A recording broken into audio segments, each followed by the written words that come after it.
GST सुधार में बीड़ी सस्ती करने को लेकर हुई राजनीति शुरू हो गई है और इसी को लेकर केरल कांग्रेस ने एक ऐसा ट्वीट पोस्ट किया कि कांग्रेस की बीड़ी से बिहार की चुनावी सियासत सुलझ गई। दक्षिण भारतीय नेताओं की ओर से बिहार और बिहारियों को लेकर किए गए सारे बयानों का जिक्र होने लगा। आखिरकार केरल कांग्रेस ने ट्वीट वापस ले लिया, माफी भी मांग ली, लेकिन जीएसटी सुधार को लेकर शुरू हुआ बीड़ी विमर्श थमा नहीं। देखिए कैसे अब इस पर सियासत हो रही है।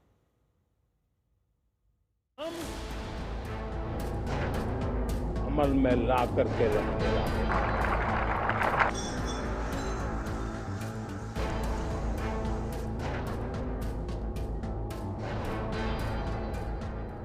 11 बरस में मोदी सरकार ने यूं तो कई बड़े फैसले किए, लेकिन जीएसटी दरों में सुधार जैसे क्रांतिकारी फैसले को देश ने जैसे सराहा वैसा किसी और मामले में नहीं देखा गया। लेकिन इस बड़े आर्थिक सुधार को लेकर भी कांग्रेस की एक पोस्ट से सियासी बखेड़ा बढ़ गया। दरअसल केरल कांग्रेस ने एक पोस्ट किया, इसमें 3 उत्पादों पर जीएसटी की पुरानी और नई दरें लिखी थी। सिगार, सिगरेट, तंबाकू 40% की दर में थी, लेकिन बीच में बीड़ी 28% से घटकर 18% में आ गई।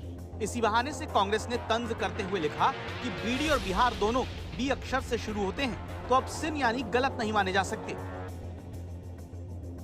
दरअसल सिन गुड्स यानी हानिकारक पदार्थ की कैटेगरी में आने वाली बीड़ी का जिक्र कांग्रेस ने बिहार में चुनाव के मद्देनजर करने की कोशिश की, लेकिन एक तो राहुल गांधी 2021 में ही उत्तर की सियासत को दक्षिण के मुकाबले सतही बता चुके हैं। ऊपर से जिस केरल से राहुल गांधी पहले सांसद रहे हैं, वहां की सोशल मीडिया हैंडल से बिहार को सिन कहना सियासत को चुभ गया। मैं कांग्रेस के नेताओं से पूछना चाहता हूं और विशेष करके राहुल गांधी जी से कि आप बताइए कि आखिर आप बिहारी को इस तरह अपमानित क्यों कर रहे हैं? बिहारी को आप बीड़ी क्यों बोल रहे हैं? बिहारियों पर प्रश्न उठा के वो देश पर प्रश्न उठा रहा है और देश पर प्रश्न उठाने वाला देश का गद्दार होता है। वह माँ भारती का संतान नहीं हो सकता।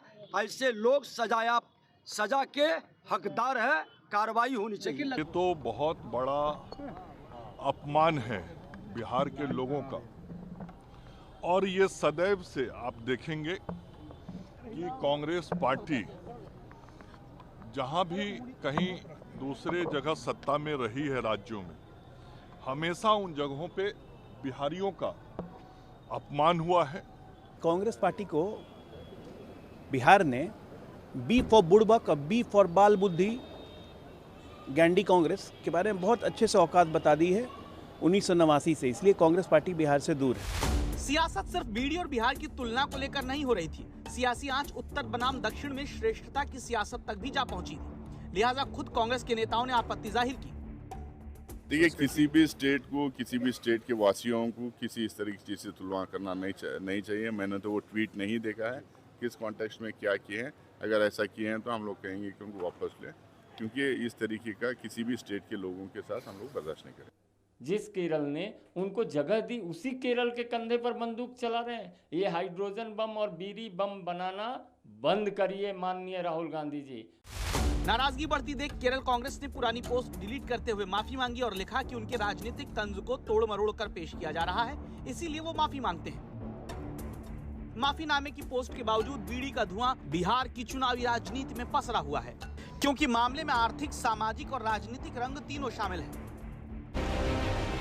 दरअसल बीड़ी चर्चा में ही इसलिए आई है क्योंकि जीएसटी काउंसिल ने जिन सिन गुड्स यानी तंबाकू पदार्थों को 28% से 40% की कैटेगरी में डाला, उसके उलट बीड़ी के पत्ते यानी तेंदू पत्ते को 18% से घटाकर 5% कैटेगरी में और तैयार हुई बीड़ी को 28% की कैटेगरी से घटाकर 18% की कैटेगरी में कर दिया। सरकार के इस कदम से 116 अरब रुपए के अनुमानित टैक्स का नुकसान होगा, लेकिन टैक्स दरें कम करने के पीछे राजनीतिक तर्क यह है कि इससे देश में बीड़ी के घरेलू, कुटीर और बड़े उद्योगों से जुड़े करीब 70 लाख से अधिक गरीब मजदूरों को फायदा होगा, जिनमें 90% से अधिक मजदूर महिलाएं होती हैं। इनकी रोज की आमदनी औसतन 100 रुपए होती है। भारत के 29 राज्यों में से केवल 6 राज्यों में बीड़ी पर ही नाम मात्र का टैक्स लगता था। कई सामाजिक मजदूर संगठनों ने बीड़ी उद्योग को राहत देने की मांग की थी।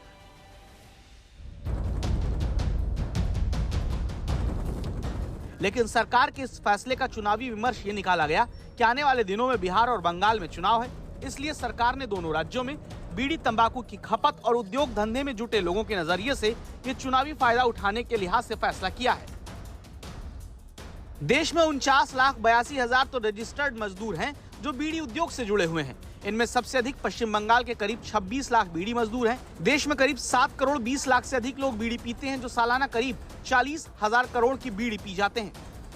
इस नजरिए से बीड़ी पर टैक्स कम करने से प्रभावित लोगों की संख्या और उसका असर समझा जा सकता है।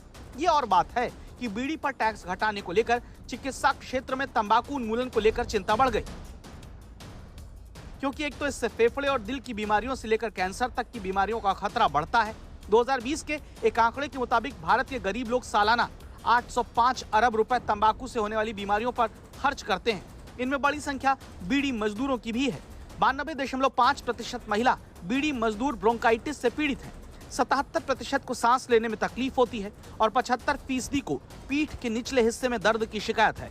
77% से ज्यादा महिलाएं एनीमिया से पीड़ित हैं। 99.3% बीड़ी मजदूरों के बच्चों तक तंबाकू के दुष्प्रभाव हैं। फिर भी अगर सरकार बीड़ी को सिन गुड्स की कैटेगरी से निकालकर टैक्स की दरें कम करती है तो इसके पीछे राजनेताओं को राजनीतिक कारण ही समझ में आते हैं। यह और बात है कि इन दरों को कम करने का विरोध ना तो बिहार में किसी दल ने किया, ना ही पश्चिम बंगाल में। वैसे भी पश्चिम बंगाल में टीएमसी और बीजेपी जैसे दलों के अंदर ऐसे सांसद नेता हैं जो अरबों रुपए के बीड़ी उद्योग में शामिल हैं। आज तक ब्यूरो।